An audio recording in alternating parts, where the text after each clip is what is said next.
Okay, so EMSAM led to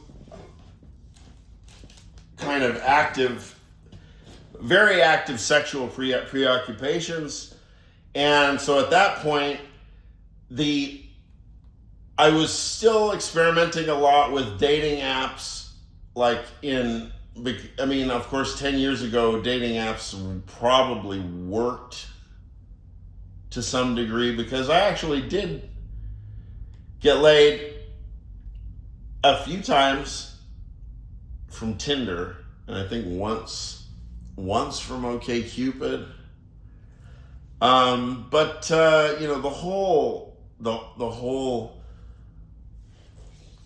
premise of the whole thing is just so artificial that it never really,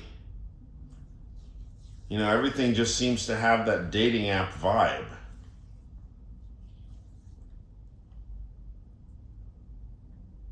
If it's somebody that you met on a dating app. I mean, it is the most sterile, and dating apps are fucking terrible. I mean, they're designed in the most, at least make it more of a blank slate. Like, make the fucking user work is the whole point. I mean, how can you do anything how can anybody be properly represented as dating material if your app is designed to go like this? Swipe, swipe, swipe, swipe, swipe, swipe, swipe, swipe, swipe, swipe, swipe, swipe, swipe. 60 swipes in 30 seconds. 2 swipes a second. Swipe, swipe, swipe, swipe, swipe, swipe. 120 BPM swipes. Right? Yeah, that's dating. That's the thing that plays the role of once upon a time our families used to collaborate. And so the union was approved in advance by the entire fucking community. And probably the people getting married are like the last ones to know. So by the time it gets to the end of the line and the people who are supposed to get married get the news that they're getting married to each other, it's like, well, yeah, you got to get used to this person, but at least you've got the whole community behind you.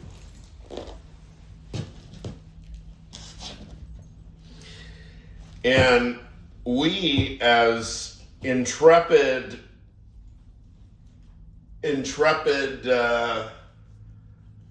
rootless Americans, we get to invent all this shit from scratch.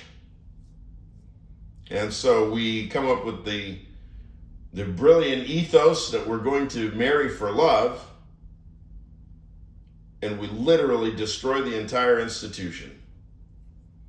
Not because it's bad to marry for love, but just because we don't have any further, more deep characterization of the institution of marriage, other than it's sort of like my own private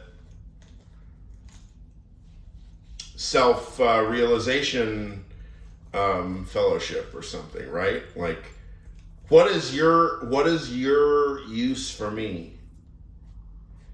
If I'm not in it for the money, and I'm not in it even for the sex, and I'm not in it for anything in particular, then I'm in it for what? The self-realization fellowship. I mean, you're supposed to be my guru, right?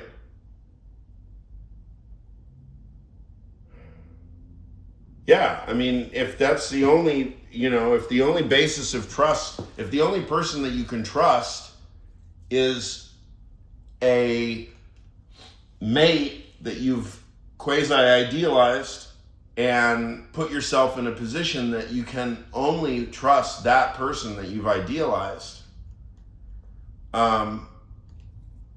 then the task, the responsibility put on the shoulders of whoever that person is far too great, because they, first of all, there cannot be a relationship between equals if one person is conceived as the guru and the other one is conceived as the student.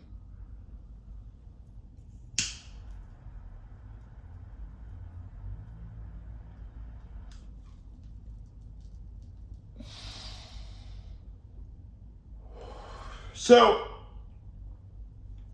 let's see, now at some point for a number of months there, I think it was the entirety of the time of the EMSAM Selegiline experiment, I was spending many hours on Craigslist and OkCupid and Tinder, just trying to do profile tweaks and photo collection tweaks, and just like trying to figure out what actually causes what in love. What causes what? What behaviors cause what? You know, I mean, none of this is taught.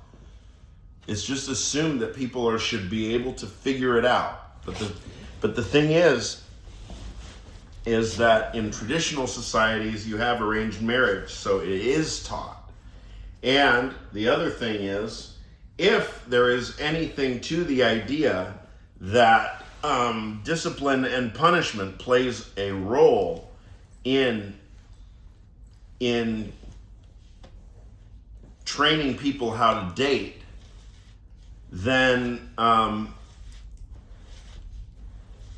you also have that, and it is taught, if however indirectly in that sense, is that Oedipal modeling itself probably teaches people how to date. But more specifically, Oedipal modeling teaches people how to date other people who have had similar Oedipal modeling.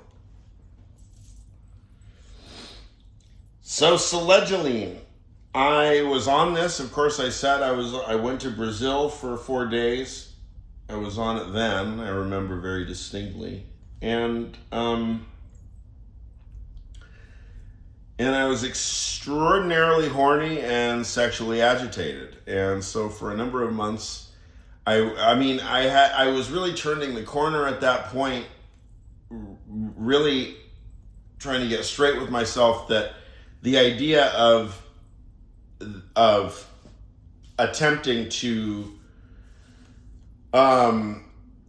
address my sexuality through the dating market was a dead end. And that's a very puzzling thing for a man or a human to have to face, because, like, what's the alternative? If you want to have sex, you have to go find a date. So if you can't get dates, and, you know, like I've tried to explain over all these talks, is that, you know, it's almost impossible for me to find a date. I mean, and this is not a sentimental, this is not meant as a sentimental, emotional, affective statement. It's meant as a technical descriptive statement. Because, you know, obviously I've solved my sex life to my satisfaction. I just don't know how to find a date. So,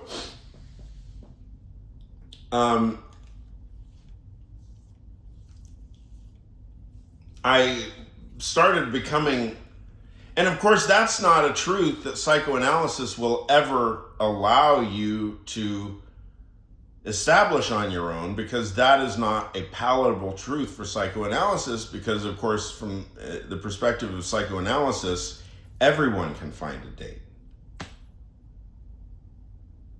And this is utterly naive. Everyone cannot find a date. Many people cannot find a date. It doesn't matter your station in life. I mean, look at the sack lunch bunch with John Mulaney and Epstein. I mean, Epstein's sack lunch bunch of Jeffrey Epstein. Right? I mean,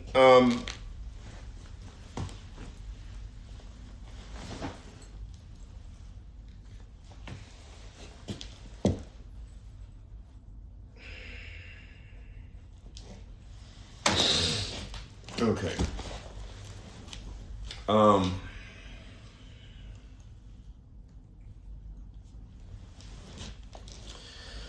Okay. So Craigslist.